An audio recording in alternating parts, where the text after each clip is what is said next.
म्हज्या भयणीनो आनी भावनो, पयले सुवातेर आमी आजीर जावन स्पश्ट पळोवंक जाय.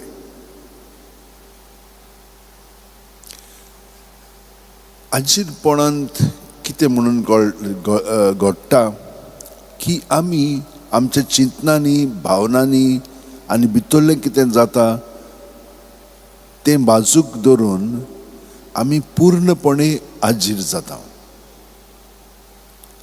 आजीर जालीं की ना आमकां सगलें स्पश्टपणे आयकूंक दिसोंक लागता. तें दिसलें आयकलें म्हणटत आमी जेजूच्या एकवटान आसा म्हणटत हें आमकां ताचो पवित्र आत्मो दाखयतलो. तातूंत सत आनी सत न्हय पळय तें कितें आसा पळय तें आमकां कळ्ळें म्हणटत आमी मागीर ताचेर हे भाशेन जिवंक जाय जाल्यार हिची वाट पत्करची पडली आमकां आपलेपणाची ओ क्रिस्ताची. तो जावन आसा आमची वाट म्हणटत तिसरो मुद्दो म्हणजे ताचे वाटेंतल्यान आमी मागीर रिस्पॉन्स दिवंक जाय आनी ती वाटेंतल्यान आमी चलोंक जाय.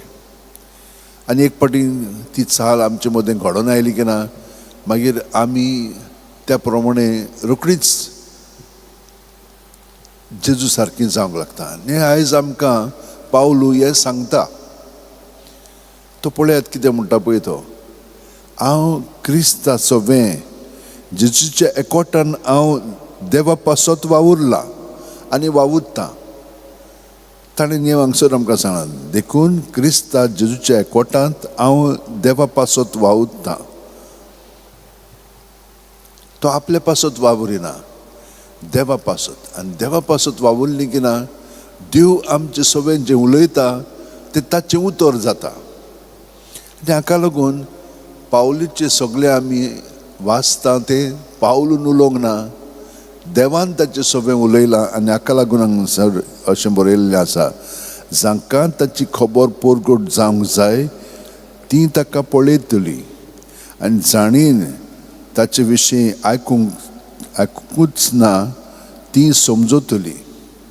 म्हणटत हे भाशेन देवाचें उतर आमच्या तोंडांतल्यान भायर सरोंक जाय.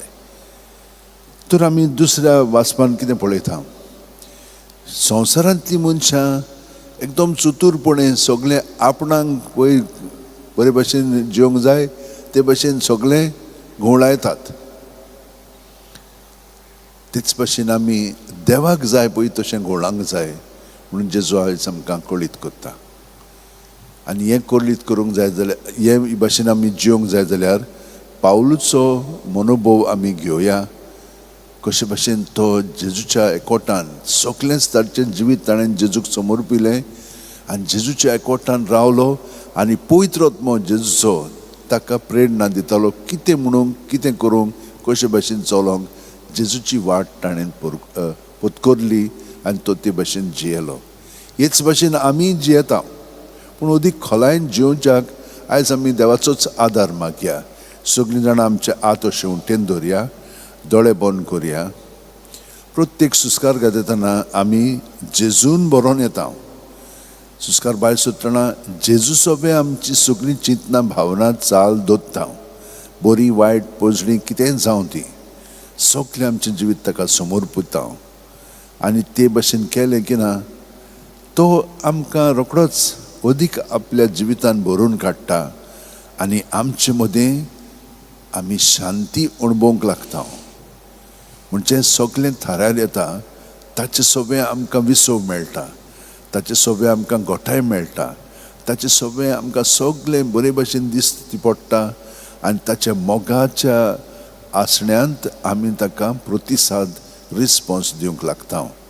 जेजू हें सगळें तुवें आमकां कळीत केलां, दाखयलां, त्या प्रमाणे जिवंक तूंच आमकां आदार दी. आमेन.